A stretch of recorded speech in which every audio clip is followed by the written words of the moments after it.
Você está no canal Eu Estudo a Lição com o pastor Samuel Camilo.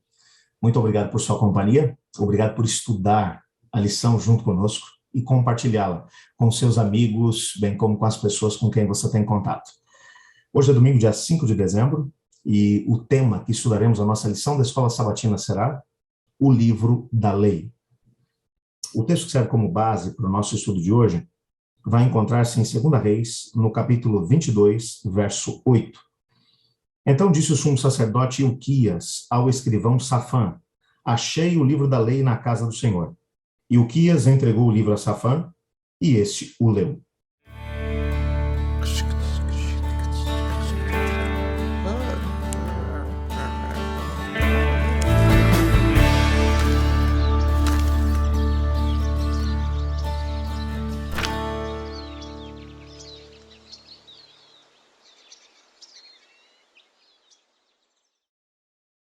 O reino de Judá havia passado por um momento realmente difícil. O rei Ezequias havia sido um rei temente ao Senhor Deus, promoveu uma busca do nome do Senhor, teve grande sucesso dentro do seu reinado. Entretanto, depois da sua morte, o seu filho, Manassés, foi simplesmente o mais terrível de todos os reis que já viveram, ou que haviam vivido antes dele e depois dele também. Manassés é descrito como feiticeiro, agoureiro, queimou os próprios filhos no fogo aos deuses das nações vizinhas. Era um indivíduo que não apenas não temia o Senhor, mas que fazia pouco caso dele. Fechou o templo, as dependências do templo foram completamente lacradas, o pátio do templo foi profanado com altares pagãos. Historiadores mencionam que em cada esquina de Jerusalém haviam altares dedicados às divindades pagãs.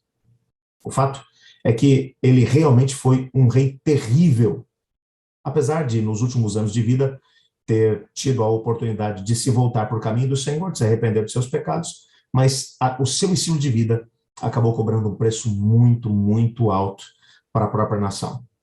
Bom, quando ele morreu, seu filho Amon tomou o seu lugar. Amon foi tão ruim como rei, foi tão mal, andou nos caminhos de seu pai, que a própria nação de Judá não o tolerou como rei. Depois de cerca de 2 anos de reinado, foi feito um complô dentro do próprio reino de Judá, e ele foi assassinado de forma brutal. E o texto bíblico vai dizer que ninguém sentiu falta dele depois que ele morreu. Isso é algo realmente tremendo. Agora, para e pensa, ele havia reinado tão pouco.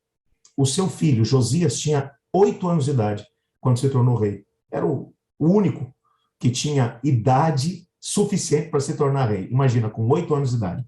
Pensa agora nessa situação.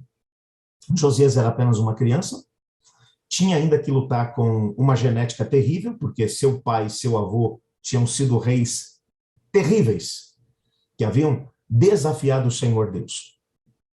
Entretanto, o texto bíblico vai dizer que ele acabou reinando durante 31 anos em Jerusalém, do ano 640 até o ano 609, e de uma maneira muito especial, no 18º ano do seu ministério, ele decidiu promover uma reforma espiritual dentro do país. E ele resolveu começar isso pelo templo. O templo estava em ruínas.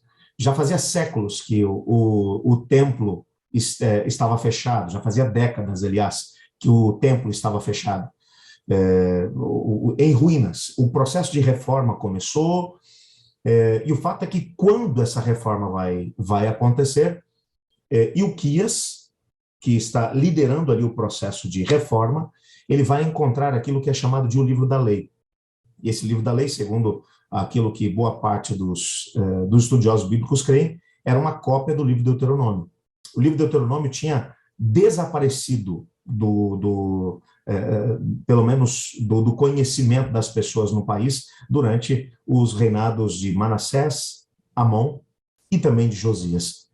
Quando o livro é encontrado, eles levam para Safã, que é escrivão do rei, ele leva o livro até o rei, e o rei pede para que ele leia esse mesmo livro. Conforme ele começa a ler o livro, o rei rasga suas vestes e ele percebe o que é que havia acontecido. E ele agora vai pedir ao Senhor Deus, vai pedir que consultem ao Senhor Deus por eles. E Deus vai mandar uma resposta dizendo: olha, o castigo já está a caminho. Meu povo se afastou de tudo aquilo que era o propósito que eu havia estabelecido para eles. Ao ler o livro e perceber principalmente as bênçãos e maldições da aliança, ele realmente ficou impressionado. Ainda assim, ele promoveu um avivamento como nunca havia acontecido dentro do país. Todos os altares pagãos foram removidos. Inclusive, dentro do contexto da própria Samaria, que era a capital do reino de Israel, que já tinha sido completamente destruída e tomada pelos assírios muitos anos antes. Mas ele foi até lá, ele removeu os altares pagãos, todos os altares pagãos que ainda existiam lá na região de Samaria, fez uma purificação tal e destruiu tudo, inclusive matou os sacerdotes pagãos que ainda ministravam no contexto do país. Ele promoveu um avivamento como nunca antes havia acontecido. Aliás, Ellen White, ao descrever esse mesmo fato no livro Profetas e Reis, na página 393, ela diz o seguinte, permita-me ler aqui o texto. Josias ficou profundamente impressionado ao ouvir pela primeira vez a leitura das exortações e advertências registradas nesse antigo manuscrito. Nunca antes ele compreendera tão profundamente a clareza com que Deus havia posto perante os israelitas a vida e a morte, a bênção e a maldição. O livro era abundante em declarações, assegurando a disposição de Deus em salvar completamente os que pusessem nele a sua inteira confiança. Assim como ele havia atuado para livrá-los do cativeiro egípcio, agiria poderosamente para estabelecê-los na terra da promessa e colocá-los como cabeça das outras nações. E Josias, portanto, entendeu a mensagem registrada no livro e tomou uma decisão. Eu vou viver isso. Promover um avivamento no país. E o mais interessante é que mesmo Deus já tendo avisado para Josias, o castigo está chegando, Deus falou para ele, Josias, como você buscou o meu nome e seguiu aquilo que estava escrito no livro da aliança. Então, as maldições da aliança não virão no teu tempo, mas virão no tempo dos seus filhos, porque você foi inteiramente fiel ao Senhor Deus. É bem verdade que as maldições da aliança, principalmente a questão do cativeiro, aconteceu no tempo dos filhos realmente de Josias, mas não como consequência dos pecados dos seus antecessores, mas porque eles mesmos e a nação acabaram se afastando de novo do caminho do Senhor. Mas nos dias de Josias, por causa do livro de Deuteronômio, o maior avivamento de todos os tempos aconteceu dentro de Judá. Eu gostaria de pedir a Deus para que Ele nos ajudasse a entendermos aquilo que a palavra de Deus tem a dizer a cada um de nós, tendo como base a revelação que Ele deu dentro do livro da lei, dentro do livro do Deuteronômio, para que possamos viver. Talvez hoje possamos encontrar alguém que esteja vivendo como nos dias do Josias estava vivendo o povo de Deus, longe do caminho do Senhor, precisando tomar posturas, avivar a antiga fé. Talvez esse seja o tempo de tomar decisões. Eu gostaria de orar, pedindo a Deus para que essa pudesse ser a nossa realidade. Ore comigo.